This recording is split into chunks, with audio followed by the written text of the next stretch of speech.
This is Jed Distler, and welcome to The Piano Maven, your friendly podcast guide to piano recordings.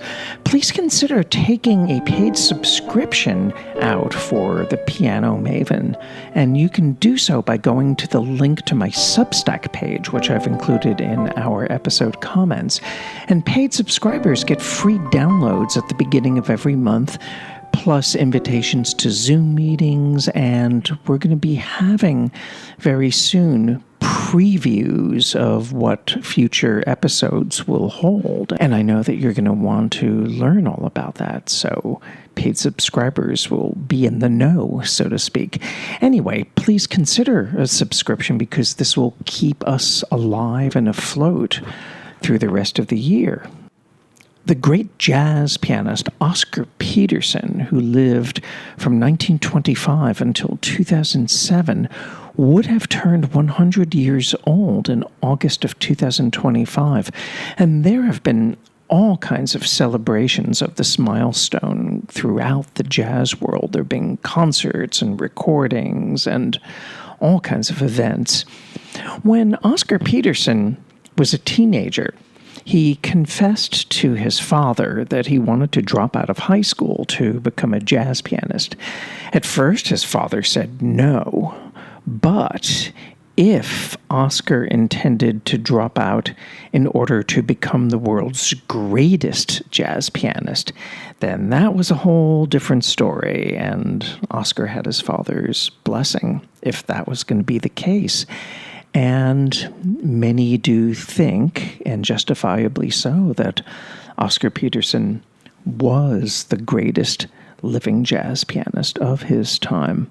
Anyway, at a very young age, Oscar Peterson worked quite hard and very systematically to overcome specific hassles of technique, meaning that he would acquire a total and unambiguously ambidextrous technique, where both hands could play rapid unison runs at the fastest tempos with maximum clarity and the most centered rhythm.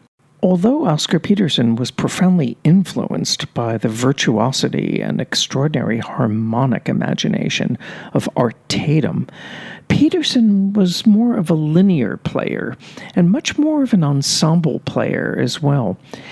And as brilliant a soloist as he was, he also furnished inventive and well-planned support behind soloists, which is one reason why his producer and manager, Norman Granz, used him so often as a sideman for countless recordings, to say nothing about the prolific output in the 1950s, when Oscar Peterson formed a trio with bassist Ray Brown and guitarist Herb Ellis. Herb Ellis replaced Barney Kessel. And this trio recorded prolifically, setting high standards in terms of ensemble sophistication and swinging momentum and control of dynamics. And such standards would continue when Oscar decided to use drums, replacing a guitarist, although he sometimes would go back to the piano, guitar, and bass format. In 1993, Oscar Peterson suffered a stroke that affected mobility in his left hand, but he recovered sufficiently enough to return to performing with a quartet, where a guitarist helped fill out Oscar's left-hand function.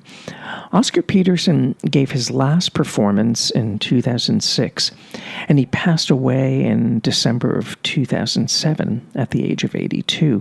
There are a handful of jazz pianists whom you can instantly identify after just hearing a couple of bars of music.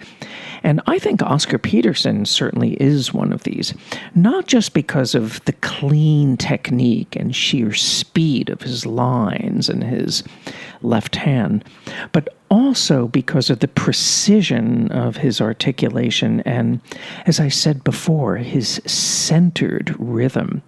Now, of course, he did rush for effect, which you can hear in a lot of these recordings, where the momentum is just building and the excitement is building and the tempos can run away with them.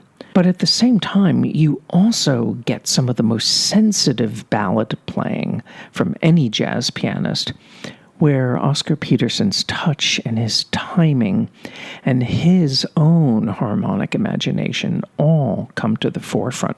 So in talking about Oscar Peterson's recorded legacy, I've decided to pick 10 releases that represent different stages of his career when he was at the top of his form. And I think these will give a very well-rounded portrait of Peterson's artistry. The first release I'm going to select is a 1951 quartet date with Oscar Peterson, guitarist Barney Kessel, Ray Brown on bass, and Alvin Stoller on drums. And this originally appeared as a 12-inch LP with 4 tracks: The Astaire Blues, Body and Soul, Stompin' at the Savoy, and Oh Lady Be Good. And I think that this release represents the 25-year-old Oscar Peterson's exuberance and confidence and infectious feeling for the blues. And also, it showcases his use of repeating riffs to help stabilize the rhythm section or to create building momentum. And this is something he did a lot in his earlier days. The second release I want to talk about comes from 1957. It's an album that was originally released as the Oscar Peterson Trio live at the Concertgebouw in Amsterdam. But actually, these recordings came from a concert at the Chicago Civic Opera House. I feel that this recording represents a high point of the trio with Ray Brown and Herb Ellis. You get up-tempo killers like Budo, which does get faster and faster as it unfolds. But my God, is it exciting. And you have a lot of intricate ensemble arrangements and all kinds of subtle interplay between the musicians. And it's just an incredibly high standard of ensemble playing and with very exciting solos from everybody. For my third Oscar Peterson album choice, at first I thought of representing the trio with Ray Brown and drummer Ed Thigpen through their complete series of live 1961 recordings made at Chicago's London House. But after thinking about it, I feel that this particular trio synergy comes together with great flair and creativity on a disc that they made reinterpreting songs from Leonard Bernstein's West Side Story. And the results are totally fresh, and they still sound that way. And for my fourth album, I do want to pick another album by that same trio with Ray Brown and Ed Thigpen, because to my mind, it represents Oscar Peterson's most memorable and gratifying showcase as a composer. The pieces that make up Oscar Peterson's Canadiana suite were recorded in 1964, and the titles depict places in Canada going from east to west, if you think of a railway journey. And some of these pieces remained in Oscar's active repertoire, like Place Saint-Henri and Hogtown Blues and March Past. It's a wonderful suite, and the playing is absolutely superb. Between the late 1960s and early 1970s, Oscar Peterson recorded extensively with the German producer Hans-Georg Brunner-Scher in his studio in the Black Forest. And these appeared on the MPS label, first as imports, and then later they became available in the United States. And the close-up and super clear engineering captures the intimacy and range of Oscar Peterson's sonority in a unique way. There are 2 albums from the series that I think are quite special, and these are my 5th and 6th choices for my 10 representative Oscar Peterson albums. One was what happened to be his very first solo piano album, which was titled My Favorite Instrument. It's quite a masterpiece, and it features wonderful tracks like Perdido, Who Can I Turn To, Someone to Watch Over Me. and a very moving and emotionally communicative ballad, the Rodgers and Hart song Little Girl Blue, which I think is just gorgeous and quite moving. Among the trio albums from these German sessions, I'm quite partial to a 1970 session that was released under the name Walking the Line.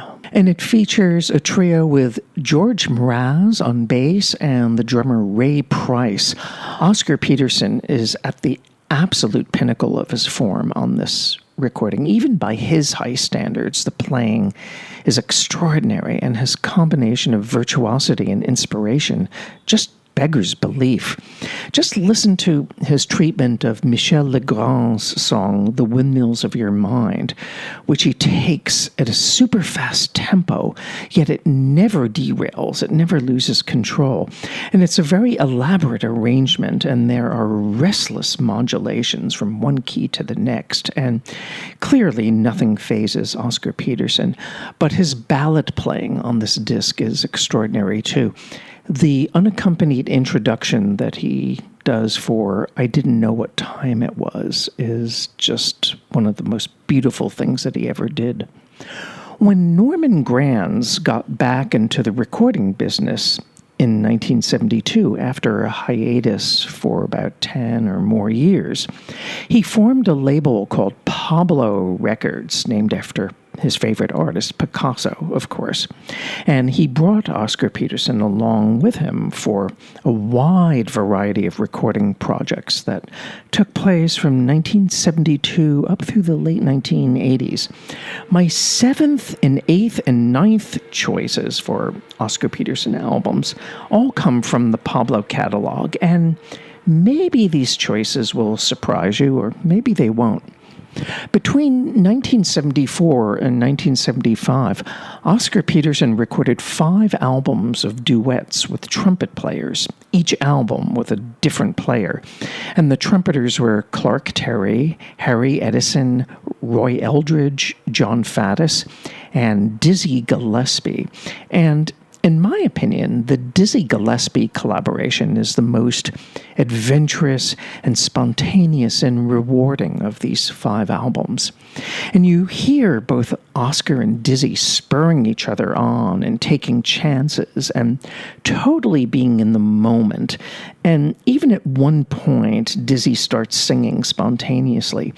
It's almost as if one is eavesdropping on these two musicians just playing for themselves and trying to outdo one another and just having a lot of fun.